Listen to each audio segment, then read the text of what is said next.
સરસૈયાની Kapodra police સ્ટેશનમાં નોંધાયેલા 9 વર્ષ જૂના છેતરપિંડીના ગંભીર ગુનામાં વોન્ટેડ આરોપીને આખરે ક્રાઇમ બ્રાન્ચે મધ્યપ્રદેશથી ઝડપી પાડ્યો છે. કેસમાં આરોપીએ ભુજમાં મિત્રની ખોદકામ વખતે સોનું મળ્યું હોવાનું કહી એક નાગરિક પાસેથી 9 લાખ રૂપિયાની છેતરપિંડી કરી હતી અને ત્યારબાદ નાસી ગયો હતો.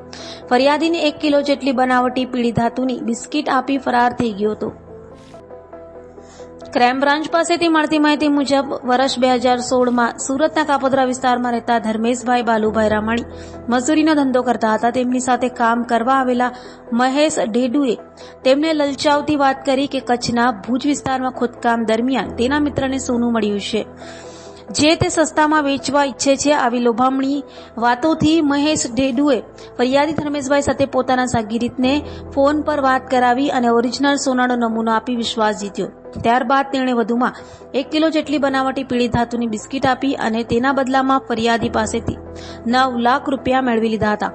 ઘટનાના દિવસથી આરોપી નાસ્તો ફરતો હતો, પરંતુ સુરત ક્રાઇમ બ્રાન્ચના જવાનોએ ગુપ્ત બાતમીના આધારે એમપીના અંધારકાસ ગામે જઈ તપાસ કરતા જાણવા મળ્યું કે આરોપી મહેશ મજૂરીનું કામ કરી રહ્યો છે, જેથી મધ્યપ્રદેશના અલીરાજપુર જિલ્લાના બખતગઢ પોલીસ સ્ટેશન વિસ્તારના ચિકોડા ગામેથી 9 વર્ષથી વોન્ટેડ આરોપી એવા CRPC કલમ 70 મુજબ વોરંટના મહેશ રૂપે ડેડુ હમરિયા તોમરને દબોચી લેવામાં આવ્યો હતો.